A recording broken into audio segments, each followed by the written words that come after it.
Ahoy! Welcome back to Girl Historians. I'm Carley. I'm Blair. This is the Patreon. Welcome to the Patreon. Well, the Patreon episode. The Patreon. Well, as promised, we did record an episode which may or may not actually get delivered at some point. Yes. But you don't care why. Don't worry about it. You don't care why. Don't worry about it. It's funny because in the episode we talked about how bad we are at technology. And then the episode proved is... it. Yeah, exactly. But we are recording an episode just for the girls from now on. Yes. Once a month. Patreon girls. Just for the Patreon girls. Yes. So we'll do like, say if there's 4 weeks in a month. That's never happened in the history of the world, right? 5 weeks in a month? 4 weeks. 5 weeks? There's 5 weeks in a month sometimes. Yeah, sometimes 4 weeks. But if there's Sometimes 4 weeks 4. in a month, then we'll do 3 public episodes, 1 private episode. 5 weeks in a month.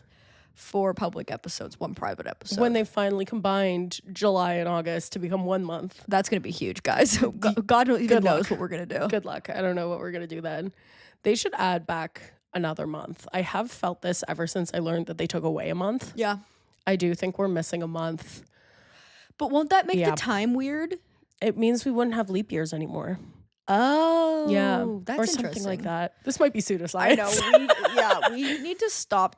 We need to stop talking about things we don't know. Yeah, or things everything, I read in tweets. Everything in the entire world. We've got to stop. We don't know. I can't do it anymore. I'm just going to do this. I feel like it's more on me than it is on you. Oh, no, that's fine. Because I'm a narcissist. Yeah, no, fair enough. Fair enough. Narcissistic personality disorder.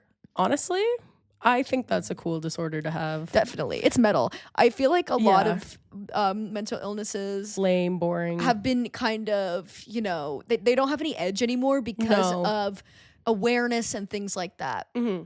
But I think that a lot of the stigmatized disorders, such as narcissistic personality disorder, are really cool because they haven't been, there's no knowledge, like public knowledge on them. Like, yes, the public understands to a certain extent anxiety. Yes. But if you're like sociopathy, they're like, oh, like in Criminal Minds. I would love to go on like a first kind of friend hangout with someone and then be like, well, I struggle with narcissistic personality disorder. Yeah. I'm like, well, now we're cooking. Sorry, I'm late. I am a narcissist. I'm a narcissist. It would make it a lot easier because it wouldn't stop me. Obviously. No, I'm leaning in. Obviously. Like, yes, tell me more. I know. I have never let anybody's abject mental illness stop me from pursuing a relationship with them. Yeah. But it would be good to just be like, oh, okay. Yes. Because I do think I have friends that I'm like, you have like there is something. They're more like an acquaintance, but I'll get lunch with them and then just kind of let them monologue at me. Mm-hmm. Mentally, just mental illness. Oh, yeah. Actually, just like, this is not, this is insane, but I love them for it. Yeah, absolutely. Well, no, it's just like, well, a lot of people say like, I have anxiety, and it's like, so your anxiety sounds a lot like sociopathy. Yes. And I don't say we've talked about this a lot, and this is that not, I won't be friends with you. This is what I'm saying, and this is not a dig at the autistic community, because I think there are people who genuinely really suffer with that. Sorry. But there are people that I know who have not actually been diagnosed with it, and I'm like, I think you are a narcissist. Yeah. Like, genuinely. Yes. And I feel like there's a big L happen. You're not getting the help you need. Yes. And you're being like, oh, sorry, my autism makes it so that I don't respect your opinions. Yeah, and it's like, so that's actually the thing about not how other people I know who are autistic act. Yeah, you seem to have read like an infographic about autism and decided to just lean into being a crazy person. Yeah, we just have to keep our shit talking off the pod because, as we talked really about before, hard. It's hard, but y'all have no tact. I love you for it. I feel as though we've raised you. I would do the same thing. This is what I'm saying. Like, you're acting in our image. This is what I'm saying. I feel as though we've raised you where it's like I can't be mad at my children for being messy gossips. Yeah, for doing what I would do. This is what I'm saying. But saying, can't believe that. I won't tell a soul. And then telling the person they're talking about. Telling my closest 15 girlfriends. Exactly. Whom I trust and love dearly. Yes, my barista. But yeah, we have to pull back a bit. Not to like the Las Culturistas level, but I think to the level in which we can, Yes. I've had enough people approach me and go like, I heard you talk about me on on your podcast, and I'll be like, why? Well, and this is the Why? thing. I've had a premonition. I do think this is going to be a huge year for the podcast. I love that. For a few different reasons. That's so Raven. I just feel like I think I agree. I've been having a lot of crazy thoughts recently. Yeah, I know. Truly, like, Yeah. there's nothing that will make you think the craziest things you've ever thought, like your mother dying suddenly right before Christmas. Yeah, I feel like it connects Crazy you thoughts. to a different plane. Yeah, like the way it feels is I feel like I have ascended to like the third dimension. I read that. But I don't care at all. Yeah, like, it doesn't even matter. No, it doesn't matter. Yeah. But like I am here. Unfortunately, I've achieved enlightenment. But who cares? But I don't care. Yeah. Yeah, so that's kind of where I'm at. So I'm having visions. That's amazing. I think, so you think this will be a big year for the podcast. So I think it'll be a big year for the podcast. Yeah. We can talk about, I feel like we can talk about things. But Patreon's a bit different too, because I feel like we're really amongst friends here. Like, nothing's going to get leaked. But I'm like, I don't really care when people know, but I've got to be aware of the thing of like, if somebody comes up to me and it's like, I heard you talk about me on your podcast, it's got to be somebody that I'm like, oh yeah, I own that. Like, I don't care. Yes, 100%. It can't be like other people I've talked about on this podcast where I'm like, I hope they don't know. Yeah, 100%. So I just feel like that's the level I want to be operating in. Well, yeah, there was like a time I shit talked someone, then left their full name in the video episode. That was crazy. Funniest, honestly. I said they were a terrible person. Full name drop, by the way. Full first and last. Good Christian names. Yep. First and last. We took it out, but you know what? That's okay. Honestly, if he you found is that, a terrible I would person. Owned it. I would owned it. That's what I'm saying. I'm like, I've seen you don't care how you act because you're a fucking monster. Yeah. So why should I care? Yeah. Even though I am trying to put positivity out into the world, but just to know, there's no. I'm trying to put something that's like positivity into the world. Yeah. Something akin to it. Something in the same family. But like realness. I feel like so often people are positive and it's like ignoring the real stuff where I'm like, I want to put positivity into the real world. Some of y'all are too far gone. But I can extend an olive branch or understanding to people that I believe still, have the capacity for change. Oh, for sure. Yeah, absolutely. I feel that. I feel you. How are your winter blues doing? You feeling any better? I'm feeling a bit more just settled into it. I don't know if the podcast, we've talked about it a little bit, but I've just been, not to step on your train. It's fine. Your long Princess Diana veil. I feel as though your mental illness is triggered by something very real, and mine is triggered by. No, you simply can't quantify it like that. Because I'll never win. I'm not going to approach that. Yeah, that's not how it works. But yeah, just regular winter depression. But I feel like sometimes I forget when people talk about winter depression that it still is depression. Oh, for sure. You mean you want to be like, winter sucks. There's a difference between like winter sucks and being like, I want to feel happy. It was just triggered by like announcing the book and stuff. Excuse me. Sorry. You're good. It was really exciting and I was really excited to do it. And then I just like felt truly nothing. And I was like, yes. Oh, yikes. I think that's very common though, when you're like building up to something that's supposed to be really exciting and then it happens and it's like, well, I thought that would really fix give me something, a burst of dopamine or something, and it didn't. But it'll be fine. I'm excited to go to New York. That's soon, eh? Yeah, it's Wednesday. Oh my God. Yeah. We've talked about it before. Wouldn't be my pick now. If I was planning a trip now, I wouldn't go to the States. Probably go to like anywhere else. Vancouver. Literally anywhere else. Yeah. But the money has been spent. So they've got it. No, it's Mondami's New York. This is what I'm saying. It's a country. I've become obsessed with Rama, his wife. Like, she's she's who I want to be when I grow up. Like, I'm she's genuinely so cool. obsessed with her. She's beautiful. Okay, someone's committed a crime again. Oh, fire truck. The other day, I had to get off. I was going to poker night. I heard you won. I won $100. I heard you won poker night. Yeah. I won. Who told you that? Becky. When did you see Becky? I was doing yesterday one of these fucking Little Miss Normal sketches. Now he's inviting Mrs. Beast into the Little Miss Normal sketches. But I think this is because I was that lineless background in that other one that you were there for at the Transact. Oh yeah, yeah. And I think because I kind of made a stink about how cold it was and how I didn't want to be there, he was like, "I'll give you a line." So I had 2 lines. Is this the one with the Dalmatians? Yeah. I'm excited. I think it's gonna be really funny. MacMillan is genuinely like, he directed it, and I'm like, This is like the best director I've ever worked with. He's fucking fantastic. I really want to make something with him, but I also don't want to be annoying and be like, yeah, make something with me. But also maybe I will be. He's amazing. We talked about it lightly before, but yeah, Becky was telling me at poker night. She was like, I am playing a part in the MacMillan movie tomorrow. And I was like, so everyone's got a part with me. So everyone's got a part. So they've given a part to the editor. Yeah. If it makes you feel better, we had to get to fucking Carlton Imagine Cinemas at 8 a.m.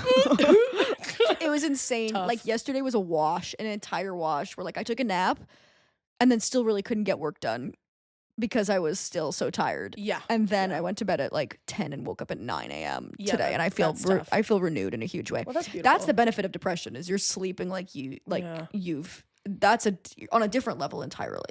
I can't sleep right now at all. Ugh. Was Gazelle also in this? Rude. I know. This is so fucked up. Just taking L's on all levels. What the fuck? I know. Did she have lines? Well, we all had lines.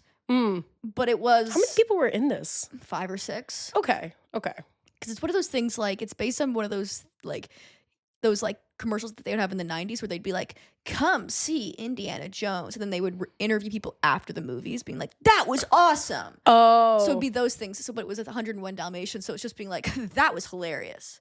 Whoa. 101 Dalmatians. So like, that's it. That's good. But it wasn't like... I'm interested to see how they're going to do it, though, because Mike was saying that they're going to download it like onto a VHS and then digitally download it again. Oh, that's cool. Which I think is really cool. That's cool. I am excited to see. I'm not as mad as I'm acting. No, you can be mad. I understand I can't be in every short film.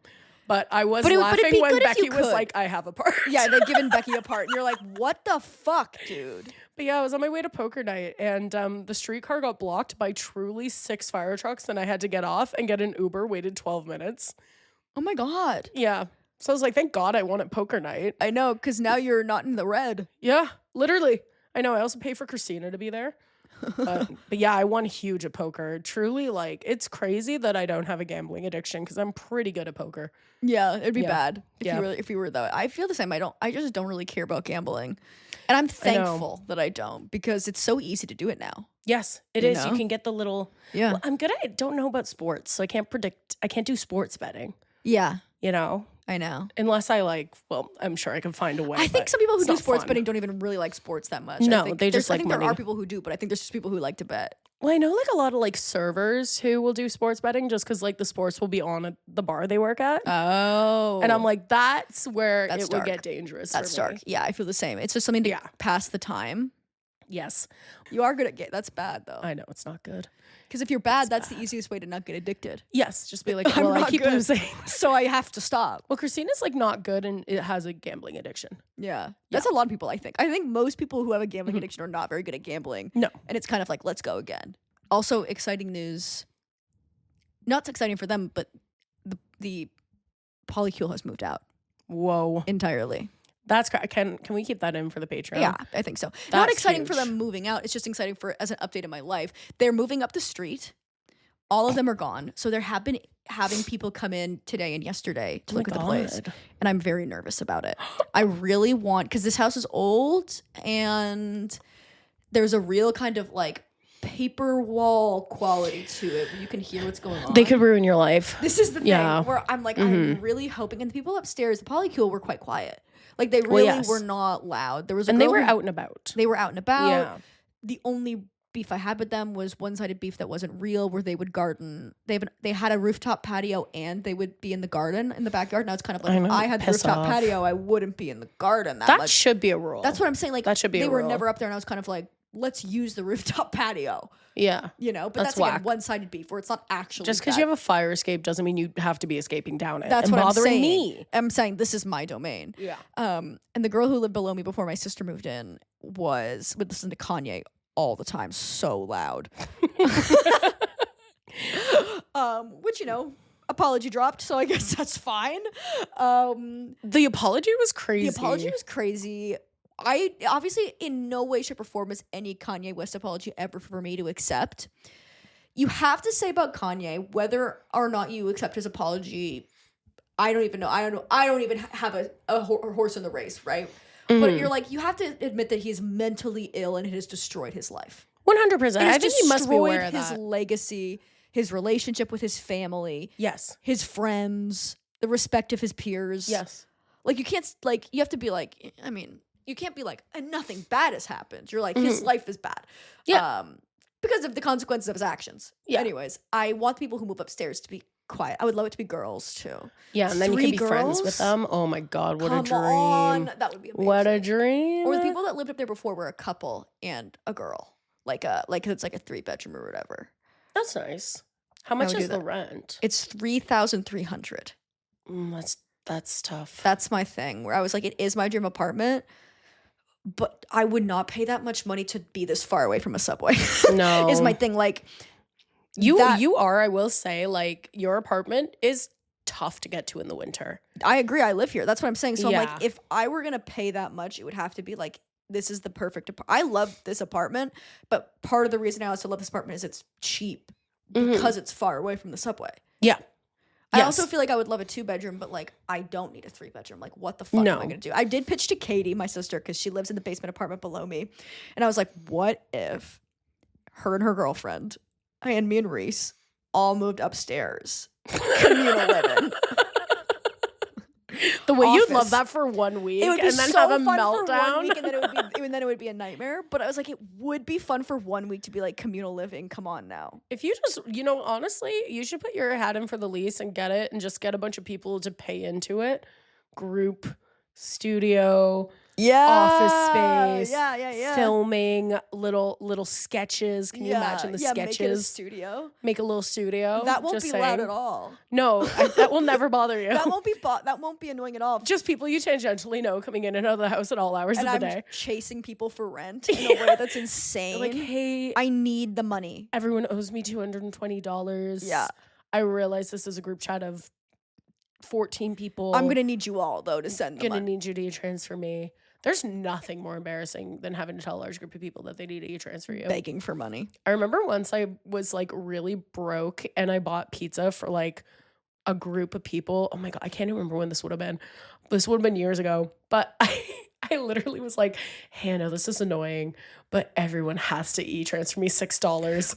I'm so sorry. I know. You have to just be like, I really don't want to be this kind of person. Yeah. Like, that is not who I want to be, but like, I need it. One day I will buy pizza for all of you. I know. But right now I need That's my favorite 11 thing about individual $6 e-transfers. this is my favorite thing about being an adult, double income, no kids. Yeah. Is I'm Dink. like a dink. Is I'm like, I'm good for it. Yeah, I don't love worry. being good for Don't it. worry about him. You know, I good for it. love that. Mhm. Because I remember being like, I'm gonna need half for the Uber. I'm gonna need half for that Uber. I'm gonna need you to split. I'm this gonna with need me. you for the 4 people in this Uber to. The I'm gonna amount of need times everyone to the send me amount of $4. like hours I spent in Uber pools at 19. Crazy. Just seeing Crazy. the world. Really seeing the world in a way Just I going I anywhere. have no interest in seeing anymore. Just talking with the guy, talking with the girls getting in. Like, it was kind of low-key crazy. I accidentally ordered an Uber pool the other day. Like, just because I guess like when you call an Uber, there's like a little pop-up thing that'll come up sometimes and be like, do you want to switch to pool? You'll Yeah. save 80 cents. And you just clicked it, didn't even think Yeah. about it. Also, my phone fully just a brick. It barely works. I know. You know this. Yeah. And so I like got into the Uber and there was just another person there. And I was like, are you getting out? And she was like, no. And I was like, okay.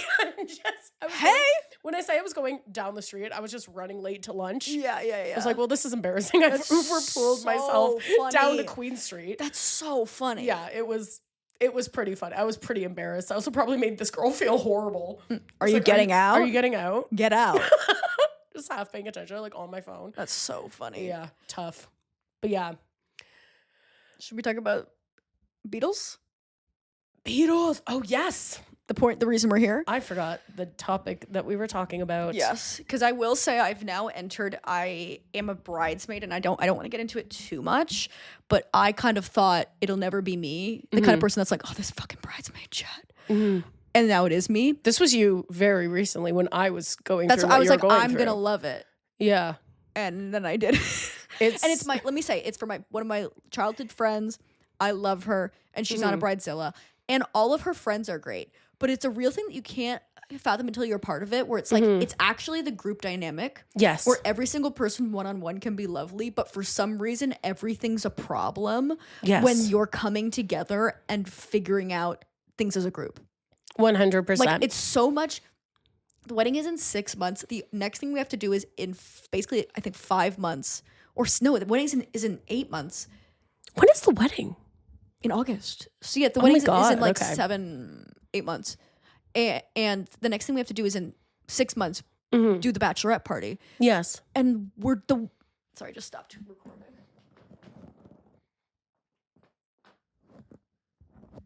And the admin we're doing for this is insane to me, but it's correct. Like, it is correct. Yeah. The people who are putting it forward are correct about doing that. And we're buying the dresses, and the dresses are yellow, and there's so much conversation about what is too yellow and what's too beige. And I got mine, and 2 of the girls got theirs, and they're all satin. So now the other girls are spinning out, being like, should we all do satin, or should it be half satin, half not? Oh, God. And it's just one of those things where I'm like, I hate to be like the person that's like, people are dying. Yeah. But when you're in there, it's like, I will care about this and engage in this because this is somebody I love. Mm-hmm. And these women are nice. Like, nobody is. No one is being mean at all. No. But it's just like, I feel like I have to fight back the bile of being like, who cares? Yeah. Who cares? Oh, Yeah. who cares? And then I'm like, but this is how I think other people show love as well. Like, by taking it very seriously, which I appreciate and agree with as well. I think that's why you have a good mix. You have to have people that are like, this doesn't matter. Yes. And people who are like, what are we doing for the bouquets though? Like, you need to have the mix. Yeah. But it can be tough. Well, no, this is like, I really thought I'd be different.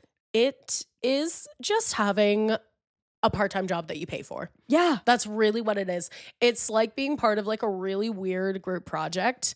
And it is just like, people come into wedding situations with so many different levels of like preconceived biases and expectations and stuff like that. Yeah. Where it's like, there's one wedding I'm going to in May. Yeah. She's my friend Alicia. Love and bless. I think she listens to the podcast. I don't think she's on Patreon though. Maybe she is. I don't know. Alicia. But Alicia, love her to death. She's just got 2 maids of honor. Yeah. And her family, like, very fancy. Yeah. Man she's marrying is Sri Lankan, so he's got a ton of family, ton of traditions. She is, I always fucking forget the country she's from. Starts with an M. It's in Europe. We did this. Is it Macedonia? Yes, it's Macedonia. Because we were saying it was beachy, and I went, it's landlocked. You're like, wow, beachy, tropical. And I went, we were looking at a map, and I was like, fully landlocked. Yeah, that was very funny. Yeah. That was very, very funny. I don't know. I pictured a tropical destination in Macedonia. Also, in the realest way, like, nobody has a lack of geographical knowledge like North Americans. Like, we just do not know countries. See, like, I feel like some parts, really specific sections of the globe I know really well. Yeah. Inner Europe. Yeah. Don't. And that's your biases. Don't. And those are your biases showing. Well, this is real Europe is Greeks. The French? No. Not the French. The UK, okay, Ireland. I said Greece already? You did. You said Greeks. You started with Greeks. Yeah, okay. Italy. That's strange. I don't know. Don't ask me where Turkey is. I don't know. I do know where Turkey is because I had a friend who studied abroad in Turkey. Like, literally right when there was like, it was like one of the places that the Canadian government was like, hey, don't go there. Don't go there. She was from Turkey, so she was fine. Yeah, sure. But I remember being like, Maha, please don't do this. And now she works for the Liberal Party of Canada and always invites me to their fundraisers. And I'm like, no, girl. No, girl, I'm not going. I'm not going. I'm nothing but love to you. I cannot go to the Liberal. I'm going to raise money for Mark Carney. Love him. I'm good. I followed him on Instagram recently. He is a great follow. Mark Carney? Yeah. I love following like a politician on Instagram because they will just give you what you want to think. They're going to post and be like, Canada's doing great. And I'm like, oh, thank God. Well, I was worried. Thank God. I was really worried there for a second. All my friends have been saying different, but now that Mark Carney said that we're great. Yes. Oh my God. We're living. I know. Did you see that video? Like, so obviously you saw the heated rivalry thing where he hitched Hudson Williams' leg up and everyone's like, yes. Canada never get media trained. And everyone's like, babe, this is propaganda. What do you mean never get media trained? This is a political event for the TV industry to get more funding. Yeah. Hudson what Williams do you think is happening? Is busting his ass trying to get the Bell Media Fund. Yeah, he's trying to get an extra 10 grand on season 2 of Heated Rivalry. Exactly. Like, to hell or high water. Let him work. Because for sure they're cutting that budget. You think? Oh, yeah. Because they were like, well, you did so well. Why do you need so much money? That's the Canadian way of thinking about media. I know. I was talking with one of my friends who's in media, and he was like, it's driving me fucking insane that we're not going to get a heated rivalry 2 for like such a long time because Jacob Tierney has to write all the episodes when like in America they'd be like, you have a writer's room. But in Canada's like, you can do it. You can do it, buddy. You did a really good job last time. You don't need writers. You don't need writers. You don't need help. What about Rachel Reed? She could help you. She wrote the books. We've already paid her for the rights. She can help. Girl, don't worry about it. I know.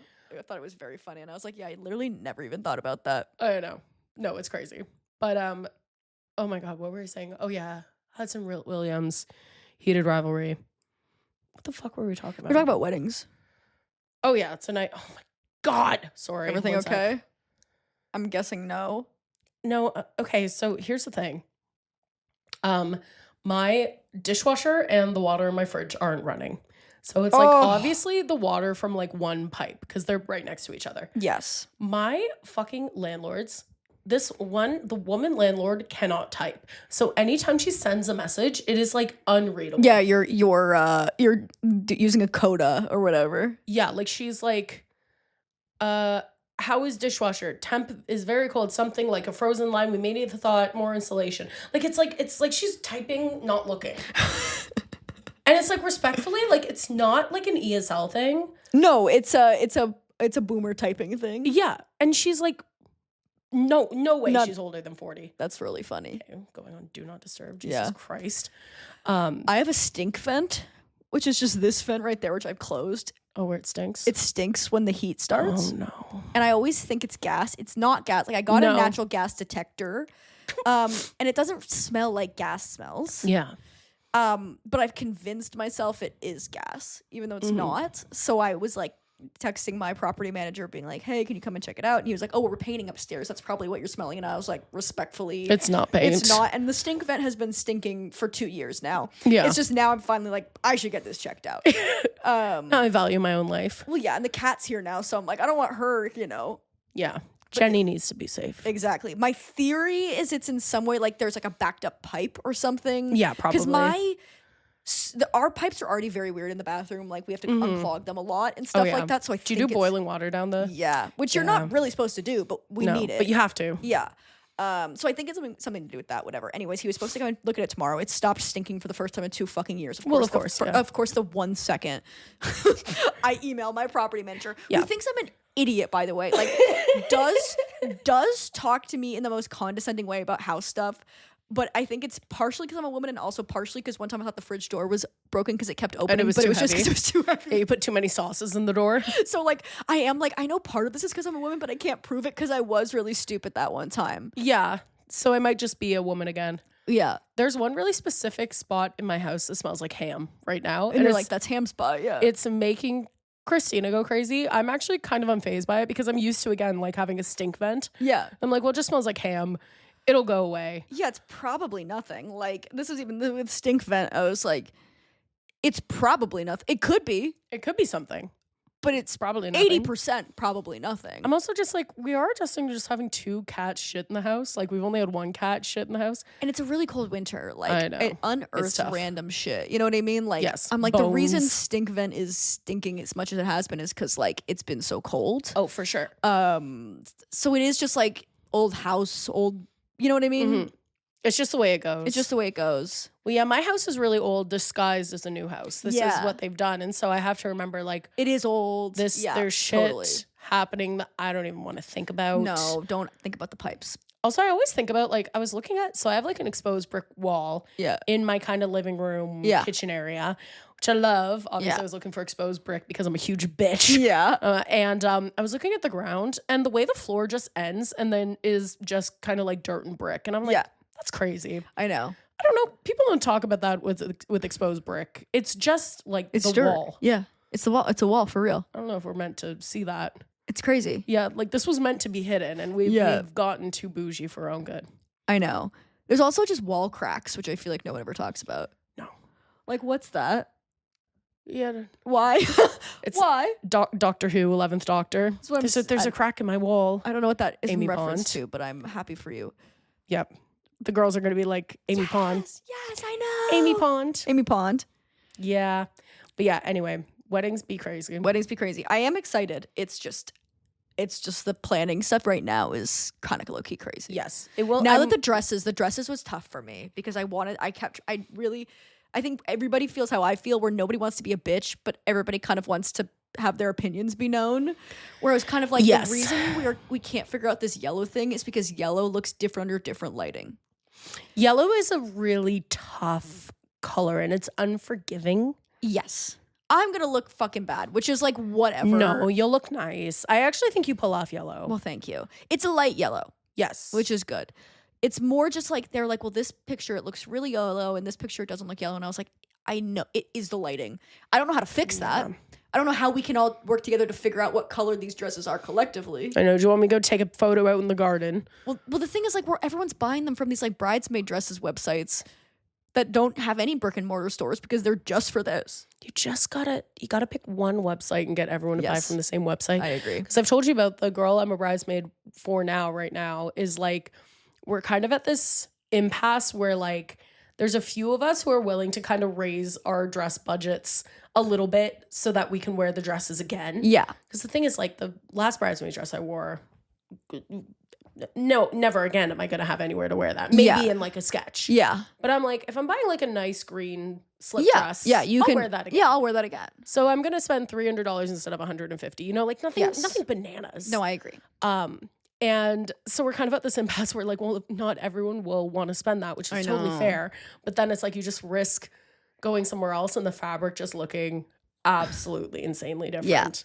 Which is tough. It is tough. Which is tough. So what do you do? I don't know. What do you do?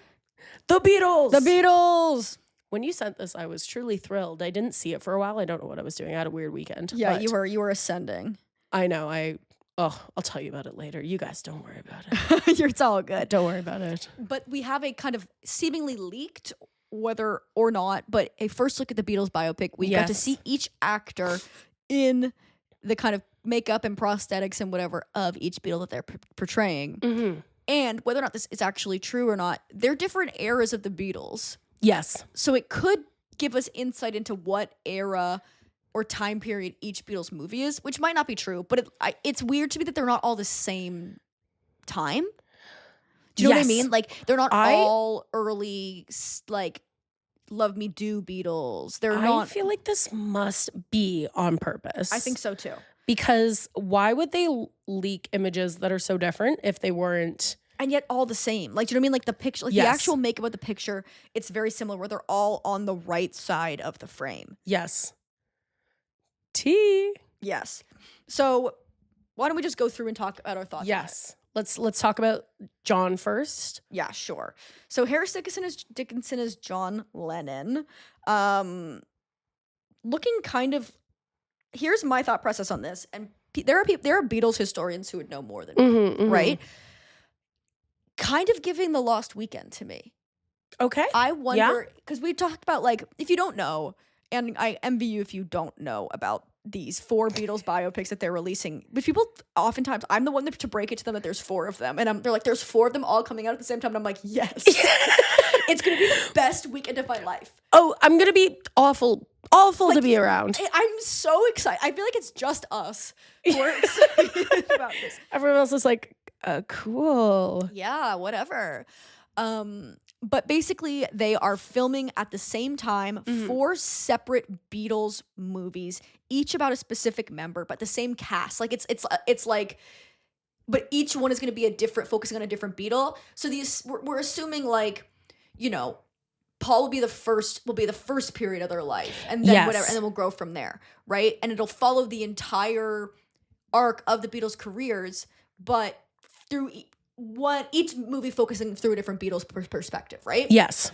My theory, which I do think in some ways gets supported by this to a certain extent, is Paul's movie is gonna be them becoming the Beatles. Yes.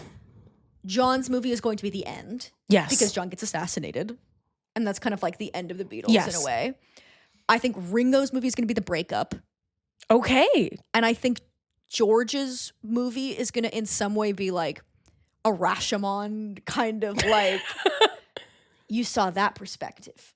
Now, here's the perspective of George. Like, I think it's going to be a subversive kind of thing. This is my theory based on nothing. But I do think in some ways these pictures support it. I do. So what is your take? Do you want to give your take? I feel like, okay, so here's the deal. Yeah. So first of all, I definitely 100% agree with the Paul and John. Yeah. I think it would be surprising if they switch that. I also think looking at these photos, it is likely going to go from the beginning to, I imagine, John Lennon's death.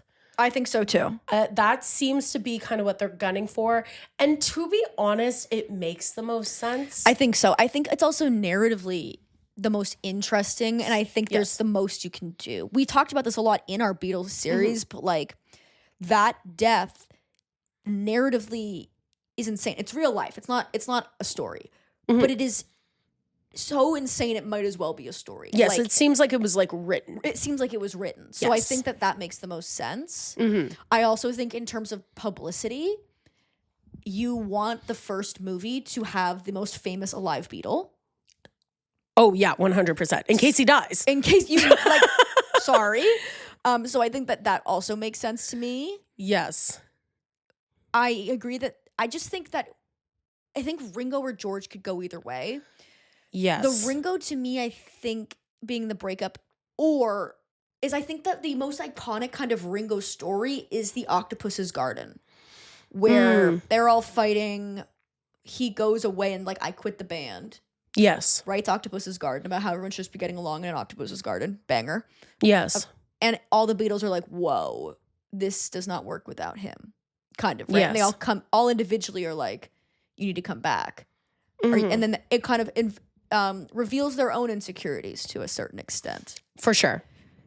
So if it's not that, and if Ringo's not that, and Ringo's not the beginning, I just don't know what Ringo would be. I still think I'm holding true to what I kind of initially predicted until I'm proven wrong. Yeah. Is that I do think that the rise of the Beatles will be seen through Ringo's eyes. Okay. So we'll see Paul as their like initial kind of like onset Beatlemania will all be Paul. But then the Beatles kind of solidifying themselves moving into a new era will be kind of through Ringo because he's the last addition to the band. Yeah. And then I do think that the breakup will be George.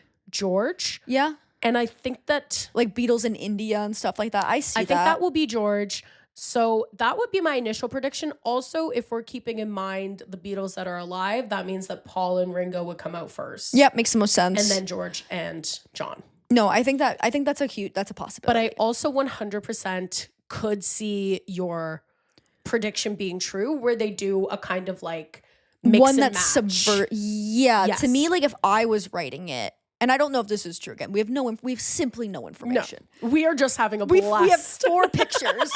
We're like, we know what they're doing. If I was writing it, I think yes, like you need to have like John and Paul, which are the ones that people are going to see. Yes, will be the most kind of classic biopic to me, right? For sure. And it has to be.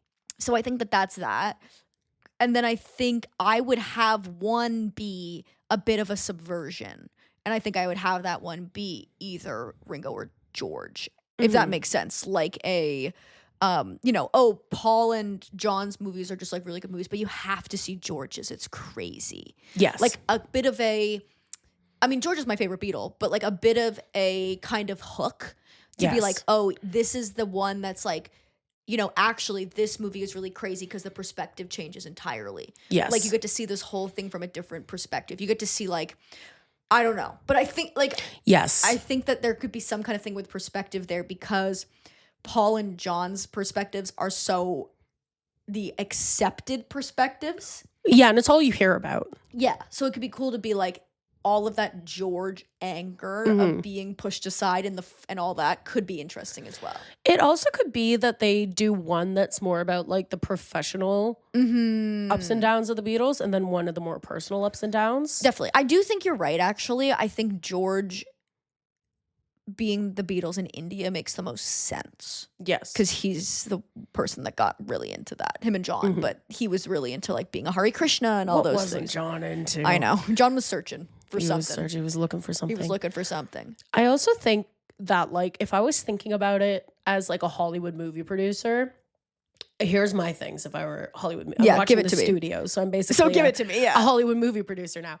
I would say obviously you have to start with Paul. Yeah, because again he's alive. He can I do also promo. think that he can do promo, which is going to be the press tour is going to be emotional. He's going on Hot Ones. No, Paul McCartney. It's crazy that we still have Paul McCartney and that he's very active. Yeah, Paul McCartney did Carpool Karaoke, dude. Yeah. No, he's just around. He's doing songs with, well, I mean, this was like 10 years ago now, but like when he dropped the Rihanna and Kanye song. I know, that was crazy. Like, this is nuts. My friend saw him on tour recently because he was performing in Hamilton. He was here like 2 months ago. Yeah, and she was like, he was like up and around. Oh, like he's very present. Mm-hmm. He's very there, and he's physically quite fit. Well, there's a certain type of Englishman. Yeah. Who you can't kill. You cannot kill. Yeah. You cannot kill. When you keep people living in the mines long enough, there's no extent to what they can achieve. If you're not blowing them up with dynamite, no, they that's will the not thing. die. It's like he was only going to die in an accident. Yeah, I agree. there's been no accident, so he's kicking and he's well. Yeah, but so yes, he's going to be, the press tour is going to go off. Yeah, yes. I agree. And a Paul Mescal fronted movie will sell. Yeah. I think that people who don't know the Beatles, have no interest in biopics, will see a Paul Mescal movie. No, I think you're right. Especially if they're banking on him. Like, Paul Mescal's in a perfect place for a movie like this, where it's like he's enough of a celebrity that he's got fangirls and he's got people who will see something. I will see something just as a Paul Mescal movie because I love him. But like, and he's a great actor. And he hasn't gotten the Oscar yet. Like, he hasn't been oversaturated. Like, he's on the up and up. He's on the up and up. And he's primed to have like a real kind of sustained career. And he's respected by a bunch of different groups now. Yeah. So like the older people who remember the Beatles will like the idea of him playing Paul. The younger people will be open to seeing a movie about Paul McCartney because he's in it. Yep. Who's the second most recognizable face in that cast is Barry Keogh. That's crazy. And I do think I would say Barry Keogh is got it, and I feel like I always say his last name wrong. Keogh? I always say Keoghan, but I don't know. He's the second most recognizable face, and I do think if you're going to have a follow-up to a Paul Mescal-led movie, you kind of have to go with Barry Keogh and bank that the other two will kind of be on the rise enough so that they have star power. Yeah, that's interesting. When their movies get because are they all releasing at the same time? Yeah. Okay. So like, it's so insane. That's actually such a bad idea in so many ways, but I'm absolutely obsessed. But that's what I'm saying. I'm thrilled. It's not a bad idea for me. Yes. I'm going to be there. I just think it's going to be confusing for everyone else. Oh yeah. Who hasn't been readily anticipating this cinema experience. Yeah, the way I'm packing little jars of tuna to eat in the alleyway outside the movie theater. We're doing 2 double features 2 days back to back. Easily. 1, 2, 3, 4. We're ruining our lives, getting into fights. We're recording in the Cineplex bathroom. Yeah. We're getting in trouble. Yeah, of course. We should host an event. We should honestly host an event. Yeah. I don't know what it would be. I just feel like it should be an event. We should be hosting events. No, this is when I saw Breaking Dawn at Review Theater, and I was like, Carley should be hosting this. Why are you not hosting this? But I don't want to anymore. The girls were screaming. I know. The girls were screaming. Have I told you the thing that I've kind of low-key realized, though, is that any kind of watch-along, I'm like, I'd rather just watch the movie.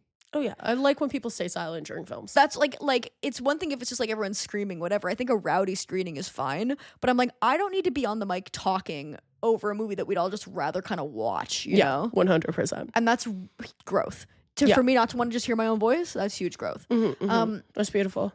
I agree with what you said. I think you could also go about it in terms of like, it's how you'd produce an improv show or whatever. Of like, I agree, you start with Paul, you end with John. You could also be like, I know, but you might be right, because I think you do if Barry Keoghan is the second most recognizable face, then I think that does push towards my theory of a kind of subversive Rashomon George one, because he has the most fans. Like George is like a big kind of like rabid fan base. Yes. But he's like the least popular or the least known one. Well, because this is an interesting question. Would you consider Harris Dickinson or well, I'm forgetting his name. Joseph Quinn. Joseph Quinn. Who would you consider more famous than the other? I wonder if there's like a scale. I think it depends. I know we gotta check it. We've got to check the IMDb star meter. Here's what I will say. I think Harris Dickinson is less famous than Joseph Quinn, but I think Harris Dickinson is more respected than Joseph Quinn. I think Joseph Quinn has been hurt by, and let me be said, never booked a fucking movie or TV show in my life. Like, we're fine. But I think Joseph Quinn has been hurt a bit by the Stranger Things legacy being a bit marred. Where it's like, if Stranger Things ended in a way where people were like, that was amazing, I think they would just remember fondly that he's quite a good actor. Yes. Whereas I think he's more famous. Like, I think if somebody's like, who are these two guys? And I'm like, he's from Stranger Things. People know Stranger Things. Whereas Harris Dickinson is from Baby Girl and Triangle of Sadness. Two very good, like, kind of artsy movies, and a great actor. But I don't think he's famous. Yeah, I also I just looked up their Instagram followings to be like, I wonder, we'll just see who has like more followers, you know, like okay, so Joseph Quinn, 6.2 million. Harris Dickinson, 700,000. Oh my god. Okay, so I was right. Wow. We've got a crazy skewed perception. Yeah, what about Barry Keoghan? Because Paul Mescal doesn't have one. That's how famous Paul Mescal is. So annoying. Paul Mescal is too famous for Instagram. God, what the hell is his name on Instagram? Maybe he doesn't have one either. Except for Barry Keoghan fan. I guess that's probably. So I guess he doesn't. So there we go. So now we've got a good idea. That's so funny to be like, I wonder which one's more famous. Well, one has 6 million followers and one hasn't cracked 1 million. But I do think that in that way, the person who is most likely to get crazy recognition and awards buzz around this is obviously Harris Dickinson. It's the role. It's the role of a lifetime. It's the role of a lifetime. It is a chance to do something absolutely unbelievable. And I do think that he's like an industry darling. I think he's very respected. Definitely. And he's super well positioned. And to end it off is huge. I was talking with Reese about Charlie XCX today because we were watching her Criterion closet. And it's strange to me, as somebody who's kind of like followed her career before Brat a bit, that like her persona is such cool party girl. And she does like to party. Like there is that. But like for so long, a big part of her kind of like, not brand, but it was kind of like she wasn't cool. No. It was a big part. Like she'd be wearing kind of like goofy wig, pink bob wigs or whatever, and like weird space suits and stuff like. Yeah. And even when you're watching her Criterion, she talks about how her bachelorette party was them going to like Scandinavia and like watching a lot of movies and stuff. Like, and I was like, it's weird that like her persona is such like a cool party girl when that's part of it, but it's not like all of it. You know what I mean? Like she is kind of weird. She is kind of awkward. She is kind of an outsider. She thinks deeply and obviously can be quite insecure and stuff in some. And I mean that as a good way. Like that's why her work is so good. Yes. And Reese was like, well, she's been such a critic's darling for so long that the second that she made something commercially viable, she was so well positioned to just be a cool thing. Yes. And I feel like that's Harris Dickinson a bit. 100%. Where it's like he's such a critic's darling that if this is financially viable, it will launch him in a huge way. Yeah, like I think he has the potential to be like easily one of the biggest stars of our generation. Like and I think he's already halfway there. Like I think in terms of like prominent male actors. Yeah. And I also think it kind of goes back to that thing of like, because wait, let me check something before I talk out my ass real quick. I know we're triggered from not knowing which one was more famous. But yeah, okay. It's like it's one of those things where it's like he's 30, which obviously isn't old, but it's like it's enough that he's been here, you know? Yeah. He's been working. He, as far as I know, like came up fairly normally as like an actor. Yeah. I think he's really well positioned for this. I agree.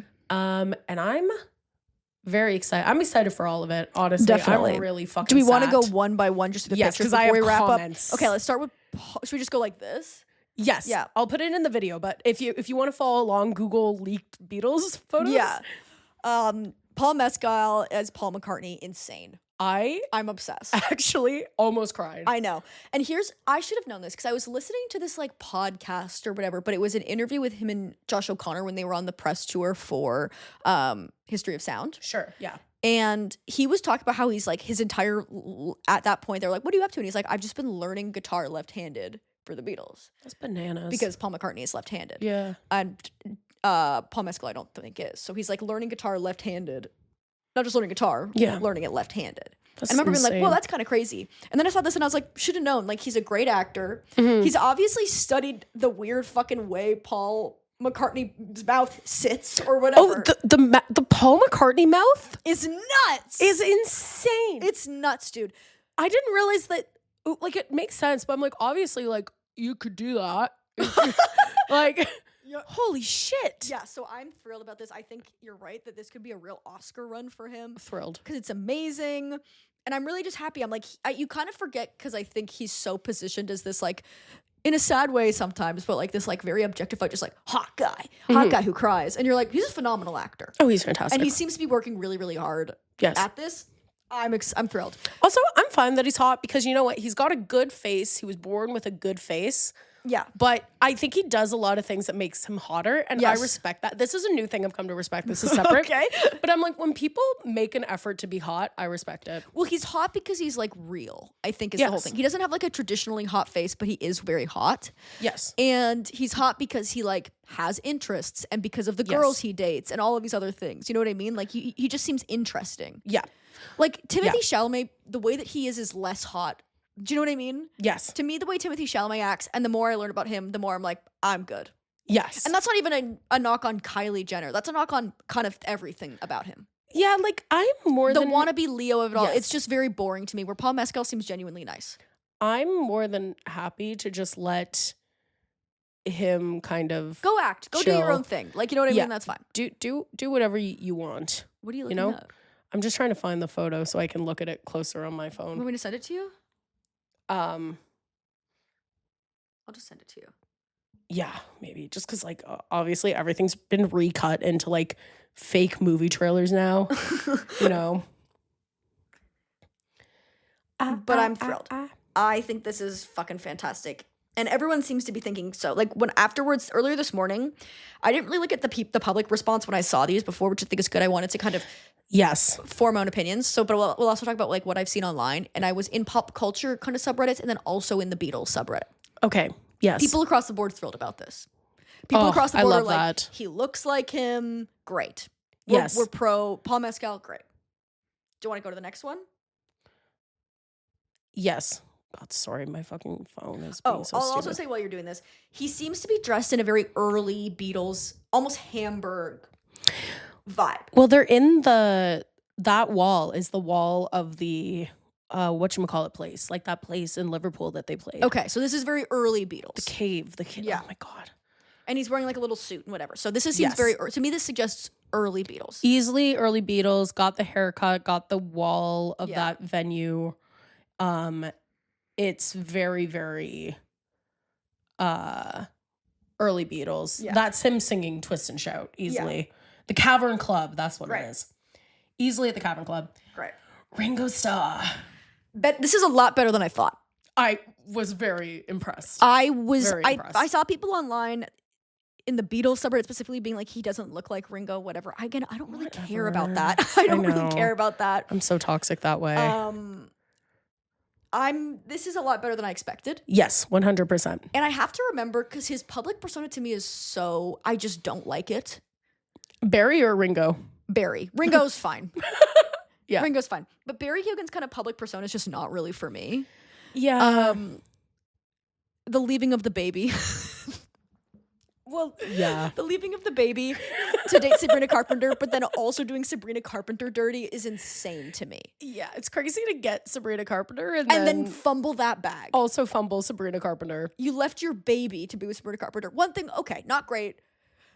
You know, say what you will about Ethan Slater, he locked that shit down. He went, if I'm leaving my baby and my wife, I'm going to stay with the next person. Yeah. So that's the Barry Keoghan energy to me is sometimes I'm a bit like, okay. Yeah, like, let's reel it. But he is a good actor. I'm worried about the Saltburn-ass accent.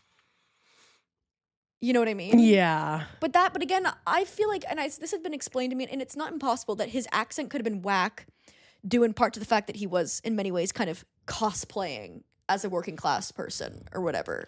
Do you know what I mean? Like that could have been a choice. I never read beyond that if that was a choice or just a crazy accent. Yeah. The Liverpool accent is tough. Yes. And I have nothing but faith in Paul Mescal. Hey, I could do it real easily. Oh no. That's a bad Liverpool accent, guys. I'm sorry. So I'm worried about that. But Yeah. I think this is I am optimistic about this in a general sense. This Barry Keoghan as agree. And he's kind of dressed a bit Sergeant Pepper. Sergeant Peppery. Yeah, Sergeant Pepper. Yeah, I'm seeing this as kind of like middle 60s. Yeah.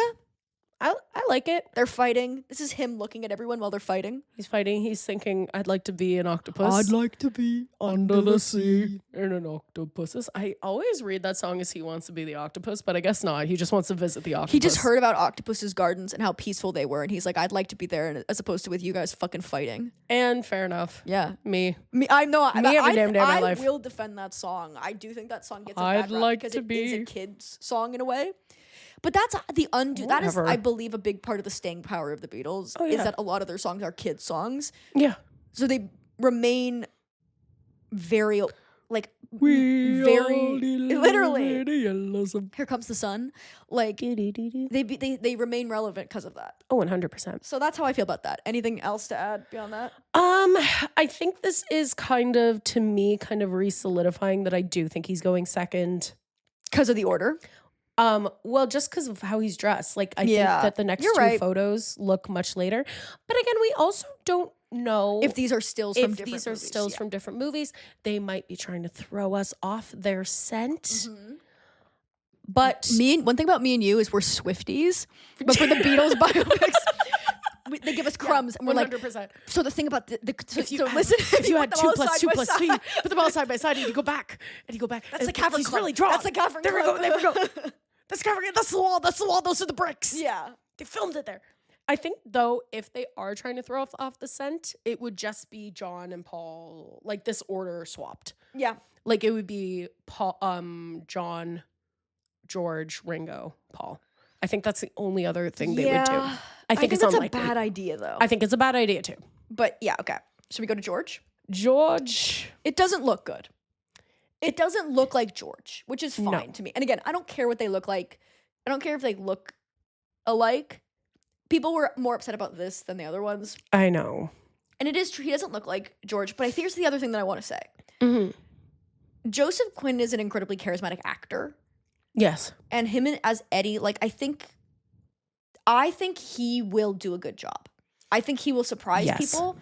He has a real warmth to him and a real kind of like mischievousness that he can play. Mm-hmm. And he's just very charismatic and very likable. Yes. So I think when you look at this, because he does have very dark eyes, he's kind of scary looking, very dead, looks cold. Yes. But I think when you can see him in movement, he has a lot of that warmth of George. Yeah. Like, I think he'll be able to capture that really well. Yes. And I just think he's a very, very good actor. Like, I think we kind of forget that because I think people don't necessarily respect popular things as being good acting performances. But he had a fucking great, he had a fan earning, like, breakout performance in Stranger Things. Oh, 100%. And for the amount of screen time that Eddie had. Yeah. It's crazy how much of a following got.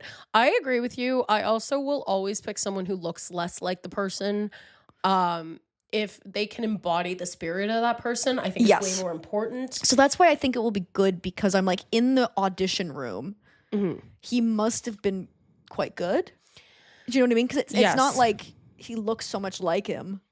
No, he just must have been not like good. a mind-blowing, like... There was another guy that was rumored before him to play George. Mm-hmm. That's like a British actor whose name I don't really remember. Mm-hmm. And he looked a lot like him.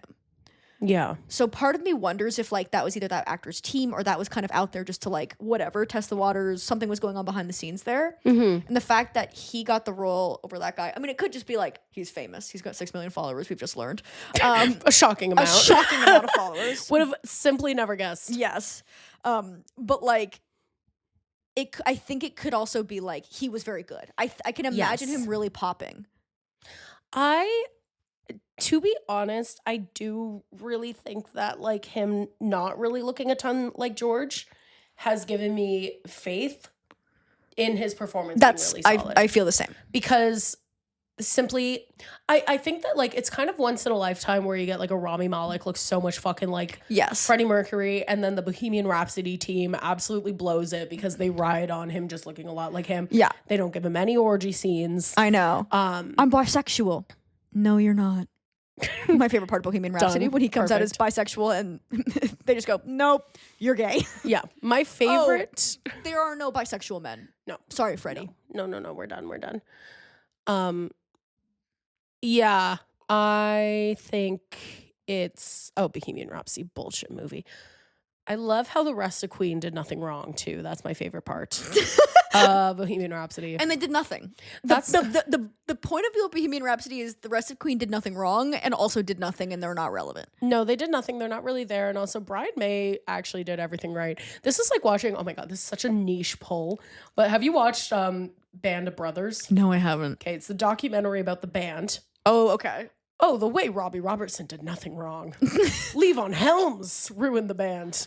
That's so funny. It has nothing to do with the fact that Robbie Robertson funded and narrated the documentary. No. There's a Beach Boys documentary on Disney Plus that's very that, where it's like Mike Love being like Everyone Brian Wilson, full dementia. Like not physically there at all. Like barely can move and is not there. And Mike Love being like, everyone loved me.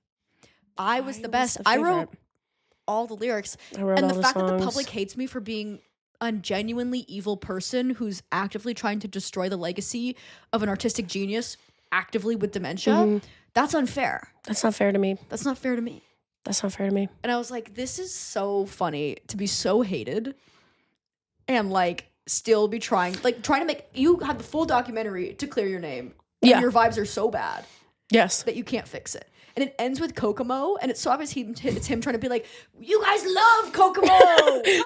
Famously our best song. Everyone thought Kokomo was so good, and they didn't think like, oh, it's nostalgia bait, return to just something to try and make money. You guys love Kokomo! Come on! You guys love Kokomo. It's famously our best, most evocative song. It's from the Beach Boys. Boo! Boo! Yeah. Kokomo. Just fucking people love going on vacation. Mike Love. People love vacation. Arguing the critical and artistic like merits of Kokomo. Yeah. Awful. I can't. I hate that song. It's so bad. To be honest, the Beach Boys. Okay, the Beach Boys aren't a hard sell for me. I think there's a time and the place of the Beach Boys. Yeah. It's also coming for me. There's a time, and I'm ready to admit this for the podcast. Every summer, there's 2 weeks where I listen to exclusively reggae. I don't tell anyone. Well, now you've told everyone. This is the thing. I'm coming clean. I've ascended. Yeah. As I've said earlier. But I listen to nothing but reggae and soca. I don't tell anyone because I don't need to be that person walking into the room and being like, guess what? I was just playing reggae. Yeah. Yeah. Bob Marley and the Wailers on repeat, by the way. Yeah. Barely expanding my outlook on the reggae scene. You don't need to. That's all there is. It's fine. Don't worry. Yeah. I'm just Buffalo Soldier on repeat. Oh, so good. I had Buffalo Soldier on when my dad gave me his iPod. Oh, beautiful. When I was like 12. Buffalo Soldier. Good. So good. The Weird Al version of American Pie about Star Wars. Bye this here Anakin guy, maybe Vader someday later. Now he's just a small fry. That's a deep cut. Yep, just for me. Yep, and that was my musical taste. I know what you mean. Reese loves the Beach Boys, and Reese is happy. So I think there's an aspect of that of if you're just like the beach. Oh my God, the beach. The beach is so fun. I love sunshine. I think there's an element to that. I like the Beach Boys. They're a great, if you're listening to records, like that's a great record to put on while you're doing stuff in the house. That sounds perfect. I'm not spinning a Beach Boys single. No. When I'm commuting to, does that make, like, you know what I mean? Yeah, you're not popping it on. No. Like, I do think God Only Knows, one of the most beautiful songs ever written. Such a great song. I also love Surfin' USA. I like In My Room. Again, a lot of the kind of Brian Wilson depressing ones I really like. Yeah.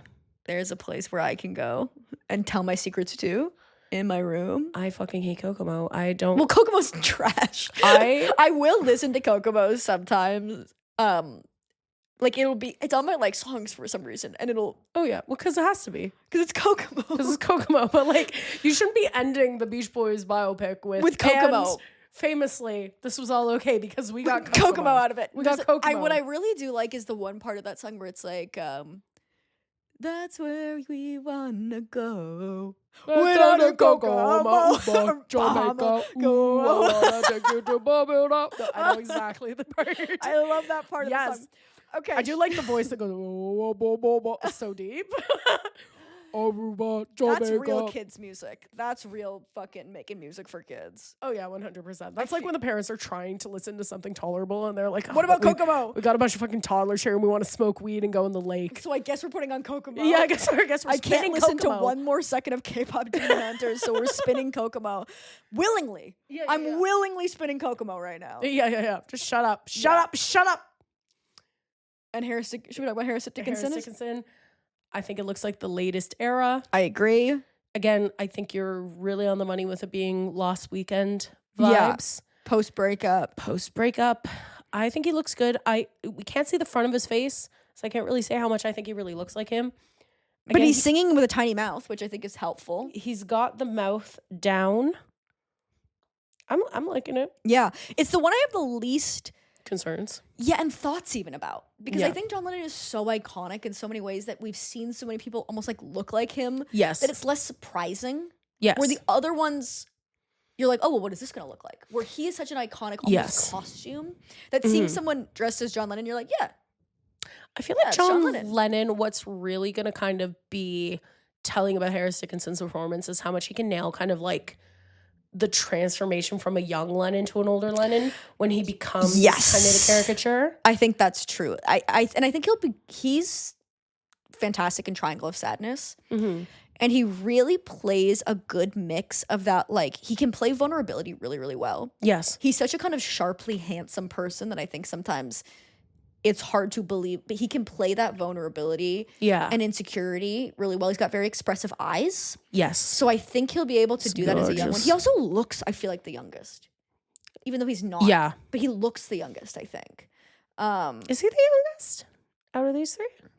I don't know. I feel like Paul Mescal might be the youngest. But he looks quite young, so I think he'll be able to do that. It will be interesting. I'm interested in, like you said, when he becomes the character, how you can play someone playing a character of themselves and kind of make that. Lennon is so complicated. Yes. Like with Ringo, I feel like the key as an actor really there is to just play the openness, play that distress. Mm-hmm. And with Harrison, it's playing that anger. Yes. Lennon is tough. Like Lennon is really, really complicated. A beloved figure, but an impossibly complicated one.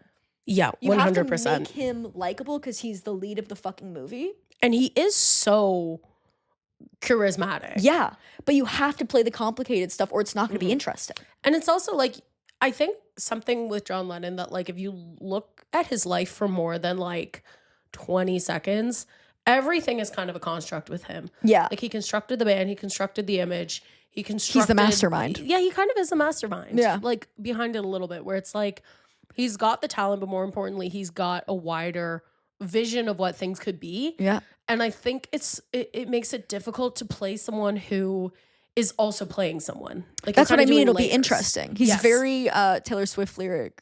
No one wanted to play with me as a little kid, so I've been scheming like a criminal ever since. Where it's like, that's not a real lyric. It's Blair. It is.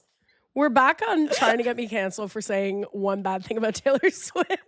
This will be the year. That's what you mean by big things for the podcast. But I think, I'm getting my Matt Rogers scandal. Blair is getting her Matt Rogers scandal. This is going to get clipped out of context and it's going to do the rounds. Yeah, for sure. But I think there is a real kind of quality to Lennon where he can be so heartbreaking. Yes. If you can capture that. I also think it's the writing. Like, I think you can so easily be like, just write him as this crazy guy.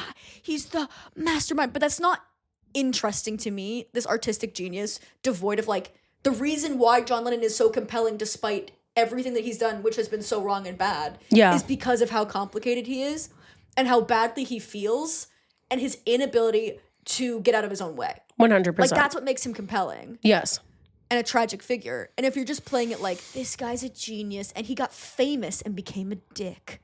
Mm-hmm. It's like, that's not interesting. No, he was born a dick. No, he's got problems. Mm-hmm. He's got He would be this way if he was the manager of the Tesco's in Liverpool. Like 100%. This is good. This was John Lennon's fucking journey. Yes. Regardless of how famous he got.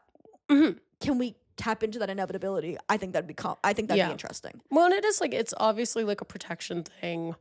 There's so many layers going on. Like, I do think, it'll be interesting. Here's what I hope to see. I really hope that we see Ringo and Paul as kind of foils of each other and George and John as foils of each other. Totally. Because I do think that obviously we're going to get the Paul and John as foils of each other because like that's the core of the story. Yeah. But like, I really would love to see kind of like, because I do think George and John are very similar in a lot of ways and chose really different paths, and same with Ringo and Paul. Totally. And I would really like to see that played. Yeah, it's like I have a lot of hopes. There are two sides of the coin. But yeah, I know what you mean. There's a line in that but I really like in Daisy Jones and the Six, where I'm like, sometimes I feel like the writing on that show is kind of Coco Loco, but other times I'm like, the reason the writing on this show is Coco Loco is because you put all of your energy into writing that one line or whatever. Like there are some good lines. And it's one where the drummer is saying to the bassist, who's like really kind of bitter, being like, you're in the biggest band in the world and you're upset because you're not the main guy. Like, grow up, basically. And I'm like, I think that there's a real kind of energy of that in the Beatles of like, you, all four of you are living your dreams. But besides Ringo, have an inability to get out of your own way to maintain to continue this. Yeah, for sure. You know? Yeah. So that'll be interesting. I'm excited. Cannot wait. We have to hang on till 2027. That's crazy. So long from now. I know. Is this going to come out at the same time as your book? I know. Dude, that's going to be tough for you. Well, my book has Beatles stuff in it. Oh, perfect. Okay, I know. great. So we got to have an event. Yeah, we're gonna again. We're gonna work on what the event is. But guys, It's gonna be an event. Mark your calendars. Keep 2027 open. No, keep 2027 keep open it for open. our Beatles event. I'm open. I've got nothing on the books right now for 2027. That's rare. That's weird. Yeah, I don't know. Usually why. You're booking out at usually least a year in advance. Yeah, booking out at least a year in advance. No, but there is something in a very real way. I'm like, how the fuck am I booking things for November already? I know. How is this happening? When people are like, "What are you doing then?" I'm like, nothing. I guess now, like nothing now, I guess but we can do something. Everything could change at the drop of a hat. I know. I'm like any day. I could be a different person by then. I could change. I could be radicalized on the internet by then and become a right-wing talking point. Like anything could happen. I could change. Yeah. Yeah. Horrifying. Well, I feel like we can stop there. Thank you guys so much for listening. Yeah. Rest in peace, Catherine O'Hara. Oh, and that's all I want to say about that. Yeah, that's really sad. Yeah. Oh well. Well, thanks for joining. Thanks for joining us. And we'll be back. We'll be back later. Yeah, love you guys. Love you guys. Bye. Bye.